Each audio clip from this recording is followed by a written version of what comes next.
Maranata, seja muito bem-vindo ao nosso canal. Todas as coisas foram feitas por seu intermédio, e nada do que existe teria sido feito sem a presença dele. Jesus, ele fez Adão dormir, ele formou Eva, ele realizou o primeiro casamento deles, ele realizou mais outro casamento, mas a pergunta é, por que Jesus nunca se casou? Então pegue a sua Bíblia e vamos ao estudo de hoje.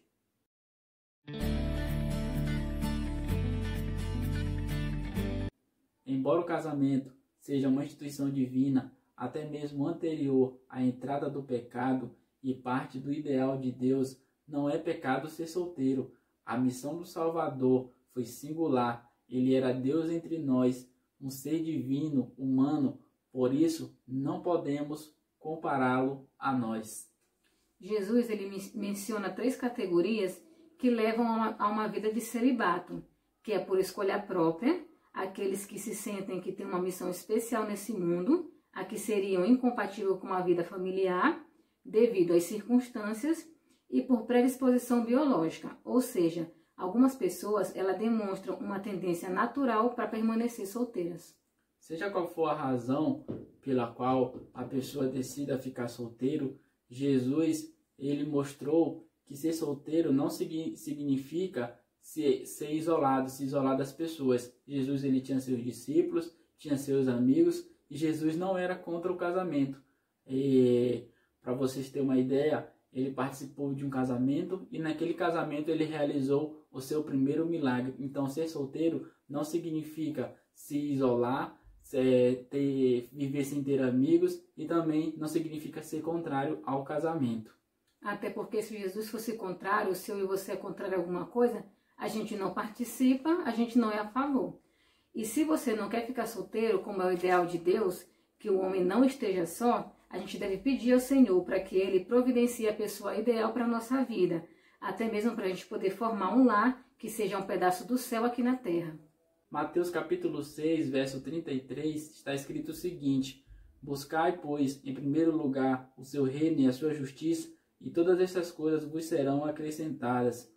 Paulo, escrevendo lá o livro de Coríntios, ele escreveu lá no capítulo 7 que quem está casado, permaneça casado.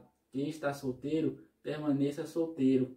Porque Paulo, ele quer poupar eu e você de alguns sofrimentos. E também aqui em Mateus, ele está escrito que nós devemos buscar em primeiro lugar o reino de Deus e a sua justiça. E todas essas coisas, incluindo casamento, incluindo qualquer que seja a situação que você queira buscar, isso será acrescentado na sua vida. Então, busque primeiro o reino de Deus e a sua justiça. Amém. Então vamos agora para as nossas perguntas de hoje.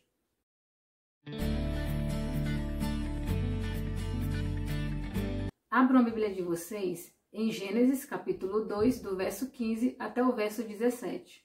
Está escrito o seguinte: tomou, pois, o Senhor Deus ao homem e o colocou no jardim do Éden, para o cultivar e o guardar. E o Senhor Deus lhe deu esta ordem: de toda árvore do jardim comerás livremente, mas da árvore do conhecimento do bem e do mal não comerás, porque no dia em que dela comeres, certamente morrerás. O que aconteceu com a criação perfeita de Deus? A criação de Deus ela era perfeita até o momento em que Eva e Adão cederam à tentação da serpente, de Satanás. E dali em diante, a criação passou a ser corrompida pelo pecado que entrou na terra por causa de Adão e Eva. Vamos ler agora Romanos capítulo 5, o verso 12. Está escrito o seguinte: portanto, assim como por um só homem entrou o pecado no mundo, e pelo pecado a morte, assim também a morte passou a todos os homens, porque todos pecaram.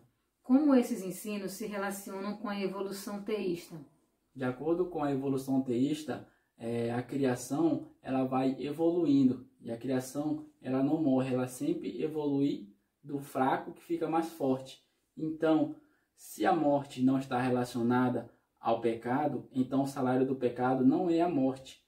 E Cristo não teria razão para morrer pelos nossos pecados. Portanto, a criação, a queda e a cruz estão indissociavelmente ligados.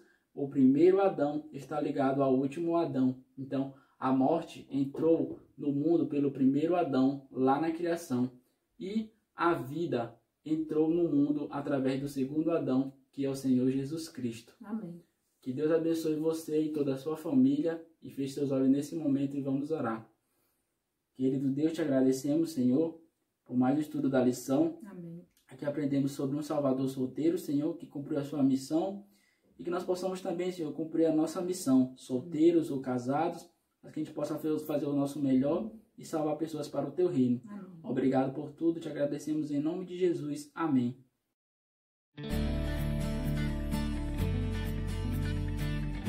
Então esse foi o nosso estudo de hoje. Queremos agradecer a sua companhia e lembre-se, ide por todo o mundo e pregai o Evangelho a toda criatura. Nos siga lá no Instagram e até o próximo vídeo. Maranata.